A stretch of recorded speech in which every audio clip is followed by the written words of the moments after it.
পরমাণু শক্তি কমিশনের ২৫০০ কর্মকর্তা কর্মচারী ও ৬০০-র বেশি বিজ্ঞানী গত ২ মাস ধরে বেতন ভাতা পাচ্ছেন না। কারণটা শুনলে হয়তো আপনি অবাক হবেন।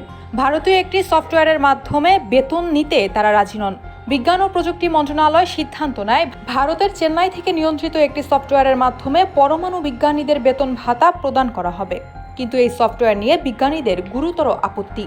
তাদের অভিযোগ, শুধু নাম নয়, এই সফটওয়্যারের দিতে হয় পরিবারের জীবন বৃত্তান্ত, দপ্তরের আয় ব্যয়ের হিসাব, আমদানি রপ্তানি, এমনকি বিদেশি চুক্তির তথ্যও। আর এই সফটওয়্যারের সার্ভার নিয়ন্ত্রণ করে একটি বিদেশি প্রতিষ্ঠান, ভারতের একটি কোম্পানি। বিজ্ঞানীদের আশঙ্কা, এই সফটওয়্যার ব্যবহারে আন্তর্জাতিক পরমাণু শক্তি সংস্থার নীতিমালার আওতায় থাকা বিশেষায়িত গবেষণায় গোপনীয়তা আর থাকবে না। আর এতেই আপত্তি জানায়। শাস্তি হিসেবে বন্ধ করে দেওয়া হয়েছে তাদের বেতন ভাতা। প্রশ্ন উঠেছে, কে দিয়েছে এই অনুমোদন? দেশের সবচেয়ে সংবেদনশীল তথ্য কি এভাবে একটি প্রতিবেশী রাষ্ট্রের হাতে তুলে দেওয়া উচিত? তখন নিচুতলার কিছু গুরুত্বপূর্ণ খেলাগুলো অনেক সময় চোখের আড়ালেই থেকে যায়।